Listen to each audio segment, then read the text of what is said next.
Hey y'all, this your girl Ty. I just wanted to come on here because I was thinking, right? I know it's retrograde, but I'm noticing that it's a lot of tarot reading, horoscope type of videos that's on my algorithm right now. And I don't know why, because I wasn't searching them.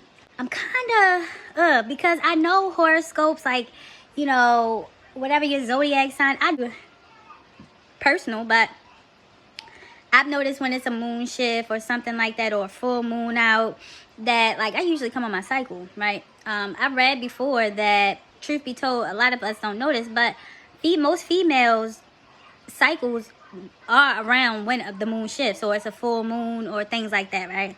And again, I'm not being 100% or politically correct with this. I mean, you guys can go do your research yourself. But yeah, our bodies move based on the moon and the moon shifts and all of that. Because, again, everything is energy, right? So, anyway, what I'm noticing when I'm looking at these these tarot readings, right, for me, I'm noticing that a lot of the tarot readings that I'm watching are saying that exes are coming back, or people from my past are returning, or just stuff like that, right?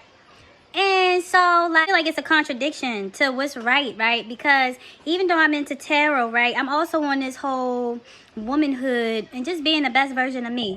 And so part of that, me moving into being the best part of me, is also getting my mental right, also get myself right, and that also tears off into dating, and let's just say relationships, because it's not just dating, it's also friendships, right? Because you can lose a friend and then, like, they return.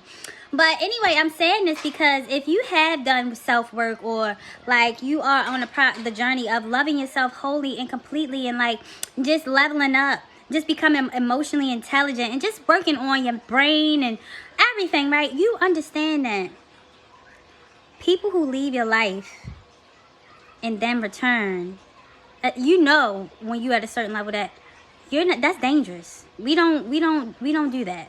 We don't do that. We don't deal with people who leave, or you don't deal with no more, like, people who leave and then come back. It's never a good idea. Like, and look, some of y'all like, what are you talking about? You sound crazy. That's because you have not got to a place in your life where you experience maybe bad people who try to return. People who usually leave your life and come back and mean you're no good. You may just soulmate. No, he's not your twin flame. There's no soul contract. There's no karmic debt. There's no mysterious divine force drawing you towards this man. You are addicted to chaos and you have low self-esteem.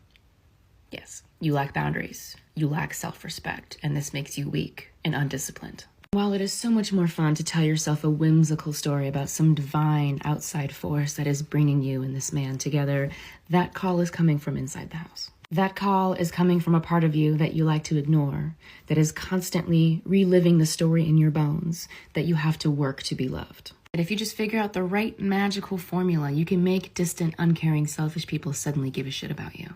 And this is because you're still taking your parents' inability to love you correctly personally, instead of realizing that it's more of a poor reflection on their character than yours. And the reason why this call from inside the house feels so mysterious and otherworldly is because it lives in a part of you that you refuse to sit with and tend to. The void sitting in the pit of your stomach that you're always trying to fill. The emptiness in your abdomen that you are constantly running from. And because of this emptiness that you refuse to tend to, you are like a child.